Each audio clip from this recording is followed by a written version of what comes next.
Can you guess this car by the engine sound?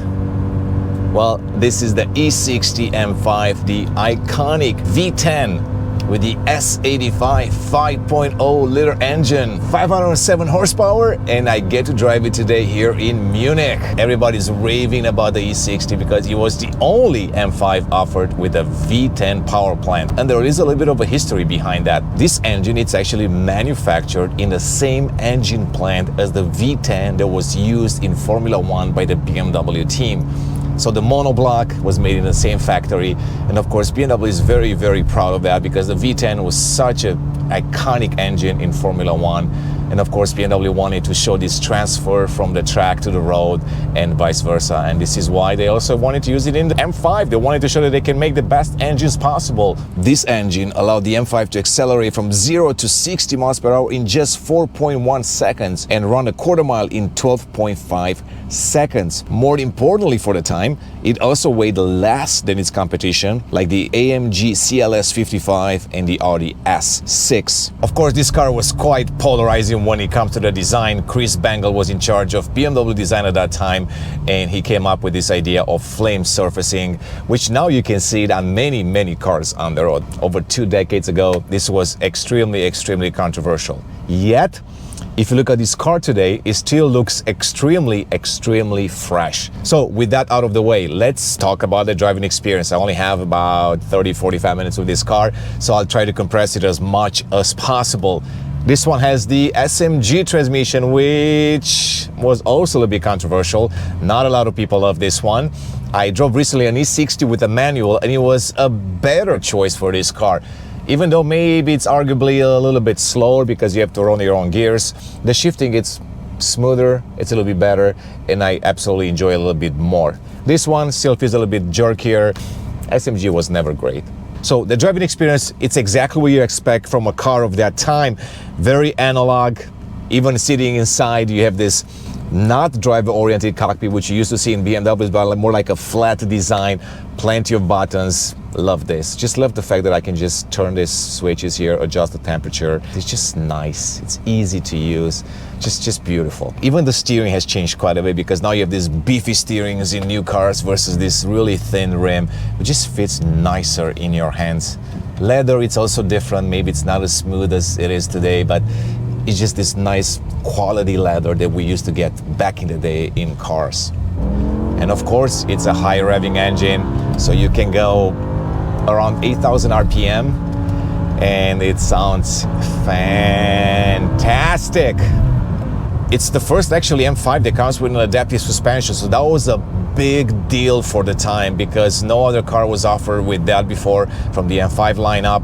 And of course that improved the ride quality because compared to the E39 and the E34, it adapts better to any road conditions. So right now I'm in really smooth surfaces here and it just feels great. The damper control is quite nice in the car, yet it's still more aggressive than anything you would drive today because today we have all these driving modes: comfort, eco, sport, and sport plus, and you can configure the car to be this and that, soft and stiffer and everything else. Back in the day it was like one setting and that's it.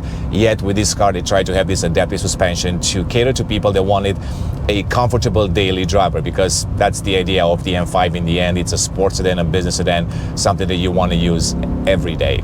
What's nice about the E60 M5, it's the way that it sends the power to the rear wheels. You can tell that it tries to break traction at all time and give you that tail spin that's iconic in older BMWs compared to the all-wheel drive system that you have today, where it's nearly impossible sometimes to break that grip. So if you feel like you're a good driver and you want to have fun, the E60 M5, it's definitely the M5 to get. Of course, when you push this M button right there, not only you get more power, you also feel the car being a little bit stiffer, a little bit more composed.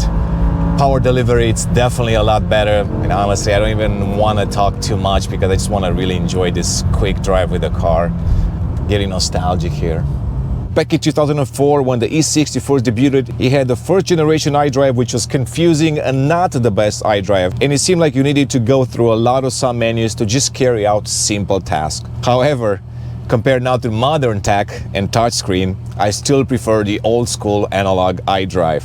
Even the seats are different in this car. I mean, they feel completely different than anything today. Very plush, you kind of sit in them, not on them. Even though they do provide some decent size support as well, but everything was just completely different. What's cool about the E60 M5, it's the fact that it pulls like a proper exotic supercar despite being a practical four-door sedan. Let's see how the car takes off. So you do this, here we go.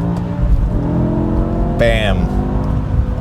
This very engine was also used in the M6, the E63 and E64. I wish BMW kept this engine around for a lot longer because listen to that sound. And it's ridiculous. I mean, once it gets that power down, I mean, the car just goes. I mean, here we go. Third gear, bam. Downshifting, can hear that engine sound. And here we go. I mean, it's God. See, that was the SMG. Not smooth shifting. That's one reason why a lot of people didn't like the SMG. Of course, it's got a bunch of other problems as well. The hydraulic steering, it's a gem as well. You're getting so much feedback from the road, something that you don't get in modern BMWs today.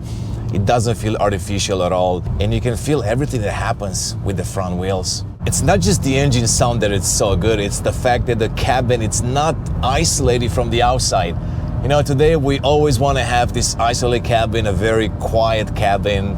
This car, it's not that. There is no fake sound coming inside. Everything that comes inside comes from that exhaust and from the engine. And there is something joyful about that. And you can hear that sound. You floor it. Here we go. 8,000 RPM in no time. Let's do a top speed right now, or at least try to get a top speed because there is no speed limit right now. So here we go. 4th gear, 175, 180. 5th gear, 190. Slowing down a little bit. Brakes are still good because the car doesn't weigh as much as modern BMWs. The best part about this car, that it's not that expensive today compared to E30 M3s and other classic BMWs. Prices have not really skyrocketed with the E60 M5. So you can really get a good price on a fairly low mileage E60 M5 today. And if it was up to me, I would absolutely get this one, even over the iconic E39 or E34, just because of this engine. Even though the E60 M5 may have felt ultra high-tech at the time, today that's not the case. It definitely feels ancient by modern standards. Compared to the current M5, the E60 feels like an E30 M3, yet it still has that beautiful hydraulic power steering and an old school BMW feel. And overall, it's lovely. So this was a quick test with the E60 M5. I didn't go into all the details. I just kind of wanted to get this experience behind the wheel of this classic BMW. So hopefully in the future we'll do a more extended drive where we can talk about the reliability with this car and other unique details. Of course, I was hoping to drive the E61 M5 today, but unfortunately that car is out of commission, so this will do.